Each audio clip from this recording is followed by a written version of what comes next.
The city's fire department constantly undergoes training for all kinds of situations. Cold water rescue is major for this area. One approach for the rescue team is to put themselves in the shoes of the victim. If you've ever been in any submerged in any kind of cold water, the body's instant reaction is to tighten up, tense up, and start shutting down and pulling all that blood back to the middle. So from that aspect, it's got to be pretty scary if you're the person in the water. So as us being, by the time we get to the scene, the whole point of us being there is to initiate a contact rescue or a go rescue.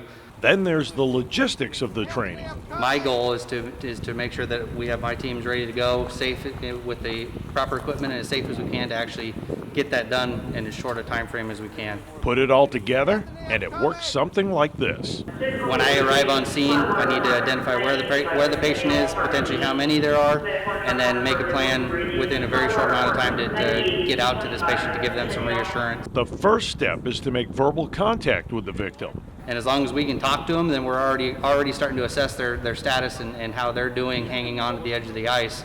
Because if they're answering questions and talking to me, then they're functioning enough, they're getting enough blood flow to be able to do that. So I got a little bit extra time. The verbal contact element works both ways. Then I can also use that as a tool to monitor. If they quit talking to me, then then I know I need to be speeding up my process and getting things done sooner than later. Being focused on the task at hand is key to success. We have guys that even are starting to put equipment on the way there, so that as soon as we get there, we're ready to get out there and do our thing. Part of being focused is taking the information gained from dispatch and assessing things before you arrive on scene. As soon as we pull out of the building, we're looking at weather conditions. We're looking at wind, rain, water, whatever's going on, so we can start processing what that's going to do to us in our head. Taking in the information that's getting relayed through dispatch about where this patient potentially is. And then once we get on scene, the first thing we're trying to do is to locate, hopefully there's somebody on scene that knows exactly where this patient is and can point it out to us right away. That's our best case scenario to get us located to the patient as quickly as we can. What happens if you arrive and don't know where that patient is?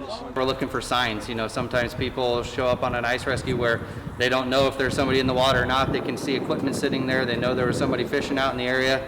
They don't know where they are and all the stuff's still there. So we have to start piecing some of that together and find out, did that person just move, go back to their vehicle for a little bit, or are they actually in the water, and do we need to be getting a dive rescue team as well to be coming out? Find out more about the fire department's cold water rescue training in a future Papillion Now story. Thanks for watching. For Papillion Now, I'm Tori Pantalian.